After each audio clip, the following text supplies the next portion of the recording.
Hello everyone, welcome Mabuhay. Hello. I hope that you are all doing well. I am Christy. I'm a Filipina cash stuffer. And if you are interested into some kinds of shaving challenges, go ahead and subscribe. And if you like this video, give this video a like. Alright, so for today's video guys, we will be doing some chit chat. Oh, not that one. Well, we will be cash stuffing my purse for the week. Right, so right now guys, this is the purse that I'm using. Let's see. Actually, these are just get the these are my cards. Nakpan ko lang. Then medyo may ano na to siya. Depende siya. Ayan, so I have leftover of 16 pesos. I-roll over ko rin to siya. And these are my new envelopes. Ang setup ko ngayon guys is ganito na. Hindi na ako masyadong cash stuff ng binders. Instead, I just put it into one category na lang. For example, one, I have grocery, spending, nights, bills, debt, and savings. This, ganito na ang ginagawa ko guys.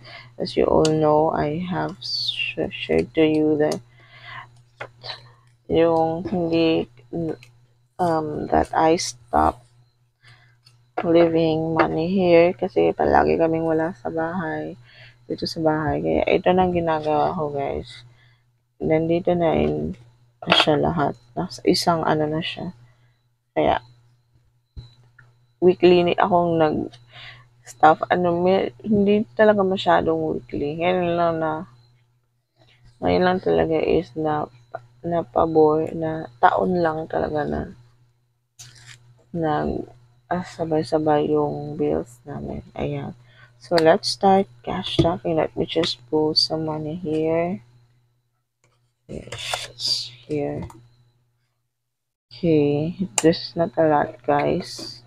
Kasi meron kaming overdue na payment. Actually, we still have to pay our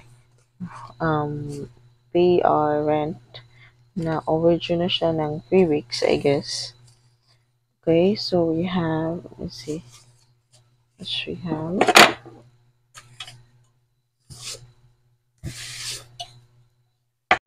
says we have 1,000, 2,000, we have 102, 3, 4, 5, 600, 50, 750, 800. We have a total of 2,800 pesos, guys. Okay, where's my? I'm looking for my copy. Alright. So first, guys, is let's have grocery. This is total of 1,000 pesos kasi kailangan. Actually, this is 1,200. Pero nagamit na namin yung 200 pesos kanina. So, 1,000 na lang. Kailangan naming bumili ng rice. Then, spending is 100 pesos. For this week. Then, tithes. My tithes, guys, so pasensya nyo na kami because hindi kami consistent sa ngayon. Ay, no. Yeah, 100 giving. Tithes or giving is 100. Then bills is 1,000 and 1,000, 100, 200.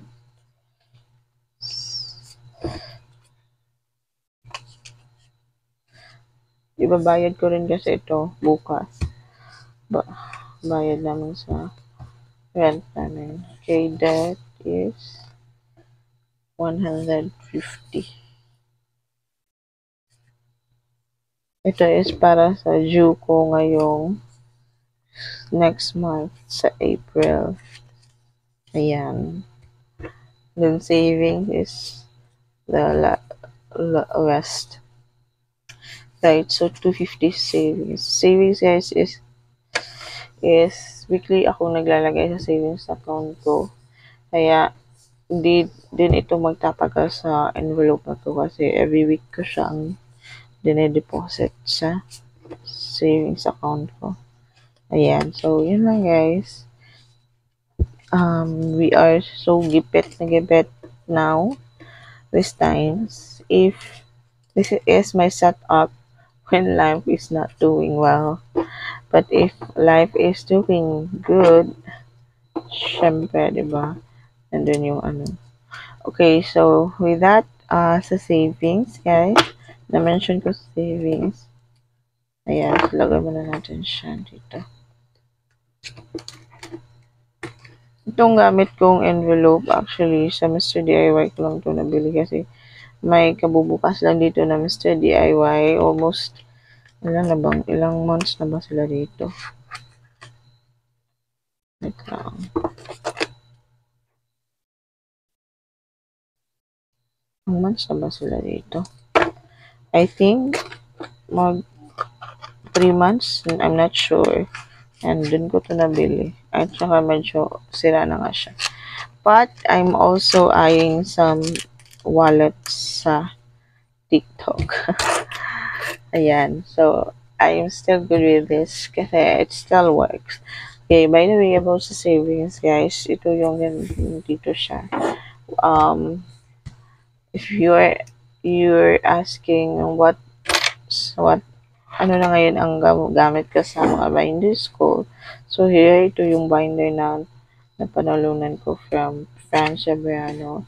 Nandito siya, yung aking mga envelopes. Yan, mga envelopes ko yan, pero walang laman.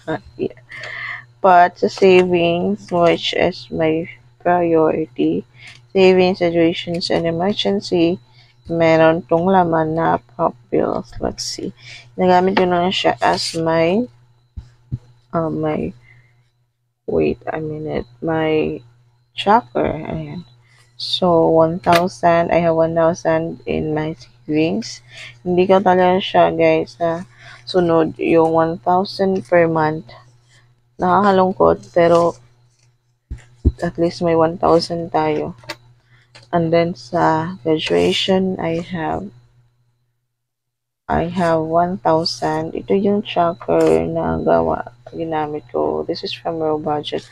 Ang pangit ng pagkakulay, pero as of now, I have 1,000 each. Picture icon ito is parang may graduation. Naka-cap. Ayan. So, I have 1, 2, 3, 4, 5, 6, 7, 8, 9, 10. 1,000 pesos for my graduation this coming June. And then, emergency fund, meron akong 5, 700, 800. So, ito yung tracker ko. Hindi na ako naglalagay ng yung may date pa kasi ayoko ng masyadong yan lang. Yan, ito na yung nagsaserve as my tracker. So, yun lang guys. Update sa binders ko. Else is walang laman lahat ito. I wish I could add something to them now and then, but yeah, where is it?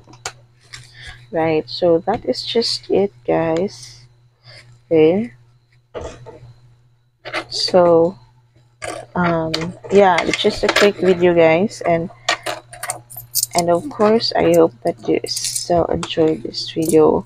It's just kind of a little update on how I do our things, how we do it. But yeah. So right now it's struggle, but God is good all the time. He's there, and He is always there for all of us, and He provides everything we need. So yeah, thank you so much, and I will see you in my next video. Always remember that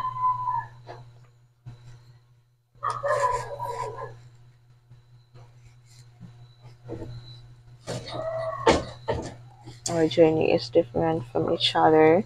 So please don't compare your journey to my journey, as it is also a mindset that I'm trying to build. No, I'm not comparing my journey to your journey to other castafish journey because have different journeys. So yeah, that's gonna be it, guys, and I hope this you have a great week ahead of you and you enjoy the rest of the week.